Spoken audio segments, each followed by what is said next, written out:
Welcome to day 24. How to use management by objective to maximize sales. MBOs. The Retail Solve Blueprint to teach you everything you need to know to confidently grow and scale your brand. Build a connected community of loyal evangelists and multiply your brand's impact, sales, and profits.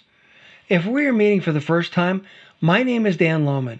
I've had the privilege of working with and mentoring hundreds of brands from pre-revenue to multi-billion dollars in sales. This is the culmination of the best strategies that are working today. I've spent years testing and perfecting them to save you valuable time and money while giving you the edge that you deserve. If you haven't done so yet, download the free 30-day guide to prosperity workbook at retailsolve.com 30-day workbook to help you get the most out of this brand building series. And go back and listen to all the episodes in this masterclass so that you don't miss a thing. The strategies build upon each other in the order of the series. Please share these and help me raise the bar in natural.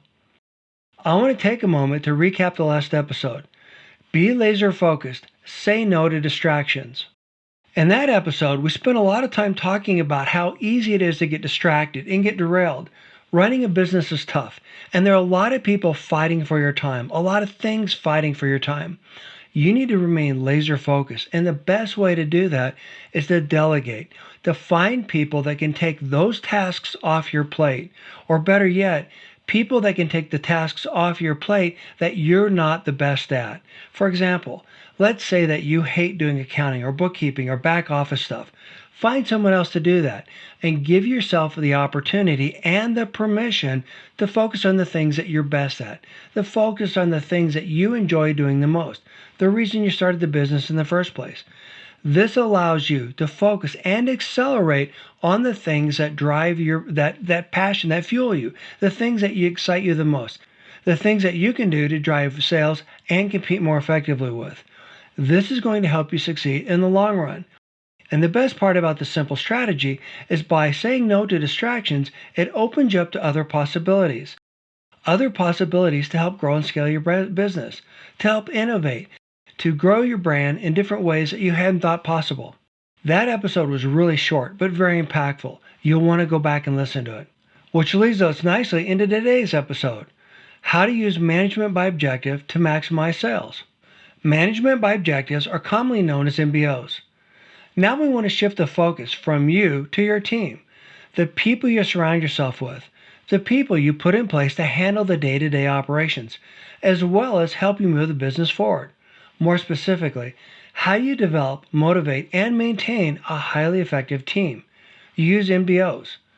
As a leader, you need everyone working toward the same goals and objectives for the organization to be effective and successful. The best way for your organization to reach and achieve its goals and its objectives is for everyone to be working in a coordinated way toward the accomplishment of goals and objectives. Think of any team or sport, for example, the Olympics. The team is only successful as the weakest player. They all succeed or fail as a team. The same holds true for your business. Everyone has a specific, well-defined job, and they need to be empowered as well as well-trained to do it.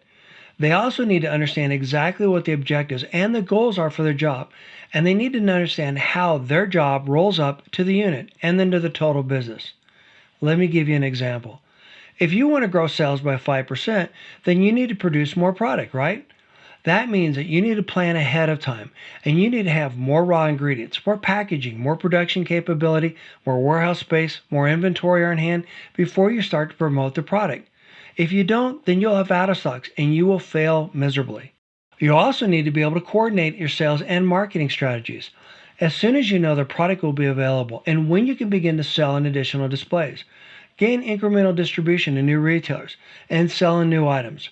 You also need to have the trade promotion funds in place to be able to support your efforts. This in addition to the additional capital required to fund and produce the additional product. The point here is this. There are a lot of different things to consider and to think about, and they all require planning and coordination. MBOs are a great tool to help you get everyone on board and marching in lockstep toward a common goal or objective. MBOs were created by the management guru Peter Drucker back in the 50s, and they are used by a variety of organizations because they work and because they lead to successful outcomes. They also help improve employee performance, and they deliver predictable results. Risk reduction is critical to your success of your business, and it also helps improve your evaluations, as well as making your business more attractive to investors and to retailers.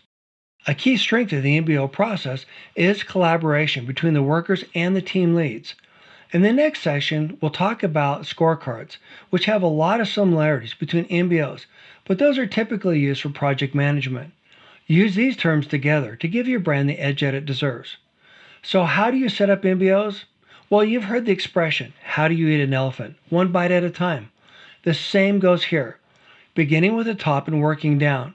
Develop the objectives for the business, and then break them into bite-sized chunks and delegate them to responsible business units. From there, have each employee develop MBOs that support the mission and then hold them accountable. What does an MBO look like?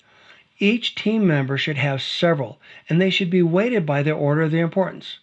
Companies that use MBOs typically have greater sales, are more driven with higher achievers, and they're typically more productive.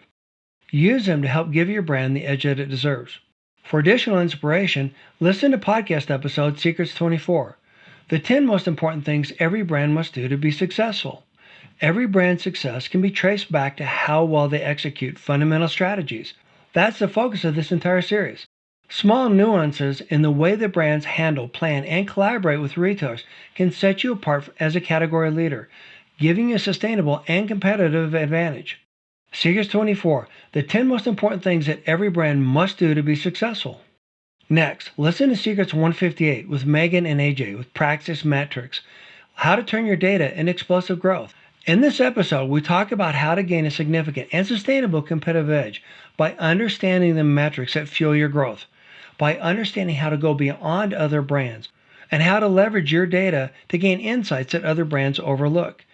In this episode, AJ and Megan give you access to a free course that you can take to learn more about how you can use your own data to help give you a competitive edge.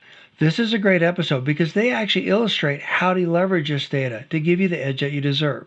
Secrets 158 with Megan and AJ with Praxis Metrics, how to turn your data into explosive sales growth.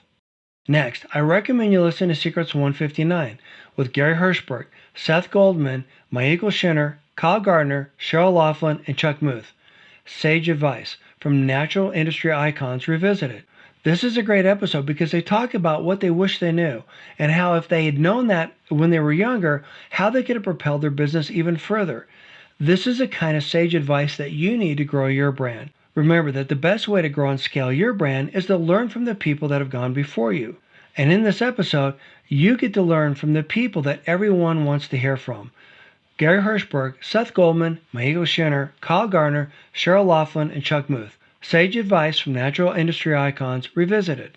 And next, listen to Secrets 169, how to instantly gain a competitive edge with business. Your success as a brand depends on every competitive advantage you have in your category. That begins with every competitive edge you have as a leader. The simple, easy-to-adopt strategy to give your brand a significant and sustainable competitive advantage. Secrets 169, how to instantly gain a competitive edge in business. Tip of the day. MBOs break strategic business objectives into bite-sized chunks, making them easy to digest and more attainable.